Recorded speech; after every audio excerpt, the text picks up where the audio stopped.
السلام عليكم ورحمة الله وبركاته. اللهم صل وسلم وبارك على سيدنا محمد وعلى آله وصحبه أجمعين. ازيكم يا حبايبي، عاملين ايه؟ يا رب تكونوا بخير وبأفضل حال. شايفين الجمال، شايفين الحلاوة؟ يلا مع بعض نشوف احنا عملنا كيكة دي ازاي. دي كيكة الزبادي اللي هي بتتسقى بالشربات اللي بتجيبيها في طبق الحلويات لما بتجيبيه من بره، بتاعة المحلات يعني بمعنى أصح. تعالى اقول لكم الطريقه. طريقه سهله جدا وبسيطه وزيها زي الكيكه العاديه، وهتطلع معاكي ناجحه ومظبوطه مليون في الميه، واولادك هيعشقوها وهتقدميها لاي حد لاي ضيف بجد هينبهر بيها. تعالوا مع بعض نشوف احنا عملنا ايه. 4 بيضات حطينا عليهم كيسين من الفانيليا، كمان ضفنا نص كوبايه من السكر. احنا هنا هنعمل الكيكه بمقدار صغير، السكر بتاعها قليل، علشان انتي هتسقيها بشربات. مش هنحط كوبايه سكر، لا هنحط نص كوبايه سكر. تمام. فحطيت نص كوبايه من السكر، كوبايه الا ربع من الزيت، وبدات ان انا اضربهم مع بعض. بعد كده معلقه من الخل وقلبتهم كويس كويس جدا مع بعض. وبعد كده هبدا ان انا انزل عليها بالدقيق. عندي طبعا اهم حاجه لازم ننخل الدقيق. حطيت اول كوبايه كده وقلت ننخلها، وحطيت كمان التانية. نخل الدقيق ده حاجه مهمه جدا لازم تعمليها في اي كيكه، اي معجنات بتعمليها، اي مخبوزات. المهم ان انا حطيت كوبايتين ونص من الدقيق، عليهم كيس كامل من البيكنج باودر، واحط كمان رشه من الملح. زي ما انتم شايفين معايا كده، هبدا اخلطهم كده من على فوق من على الوش يعني شويه. بعد كده هبدا ان انا اعجنهم مع بعض. لما عملت الخليط مع بعضه بقى تقيل جدا، هبدا انزل بالرايب بتاعي او الزبادي، رايب او زبادي حاجه من الاتنين. نزلت كوبايه من الرايب وقلبي كده وشوفي الجمال وشوفي التحفه. بجد تطلع معاكي هشه وطريه وطعمها تحفه التحفه. نزلت بكوبايه لقيتها محتاجه تاني، حطيت كمان كوبايه من اللبن الرايب. يبقى انا كده ضفت لها كوبايتين. انتي طبعا ممكن تضيفي لها كوبايتين من الزبادي، ولو احتاجت تضيفي لها لبن يعني دي على دي شغال، او ممكن تقلبي لبن وزبادي مع بعض. ممكن تعملي رايب، ايه المتاح عندك استخدميه. تمام.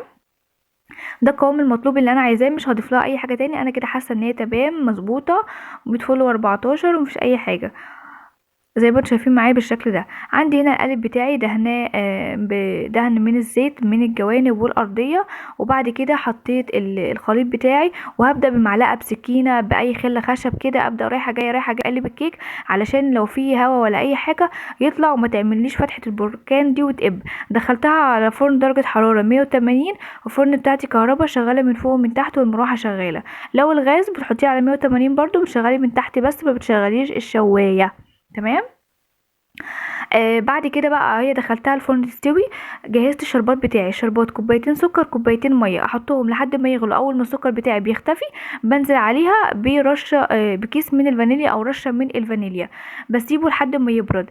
اوعي تعملي الكيكه وتبقى سخنه والشربات يبقى سخن وتحطيهم على بعض، هتبقى عجينه بمعنى اصح.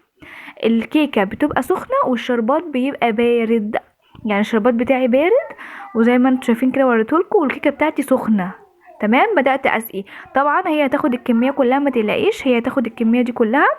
فاسقي وانتي مطمنه. حاولت بس ان انا اسقي كويس من في النص، لان الجوانب كده كده بتنزل من فوق ومن الجناب، فبتتشرب كويس، لكن في النص ما فيش جوانب.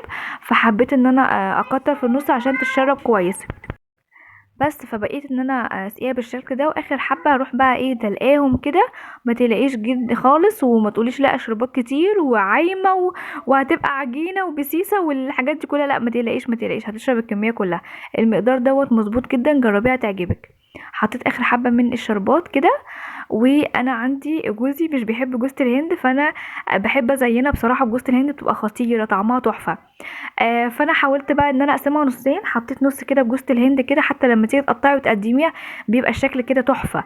او تقدميها لاي ضيف عندك او لاي حد جايلك، بيبقى بصراحة الحاجة بتبقى يعني شكلها شيك وجميلة. خليت النص دوت لجوزي عشان لو حب ياكل ولا حاجة ما يبقاش فيها جوز الهند. طبعا قطعت من جوز الهند ليا انا والاولاد، زي ما انتم شايفين بجد شكلها تحفة. والصينية بتاعتي نضيفة من تحت وما فيهاش اي حاجة. بصي بقى لما تيجي تقدميها كده وتطلعي الخرطة بخرطتها بقى، يعني بجد حاجة تحفة. شايفين الجمال؟ شايفين هشة وجميلة وطعمها تحفة. وكمان طعم الشربات فيها بيبقى طعمه جميل. ولما تضيفي كده الجوز الهند بيبقى لمسة جمالية حلوة. يا رب تكون عجبتكم، واشوفكم على خير في فيديو جديد، والسلام عليكم ورحمة الله وبركاته.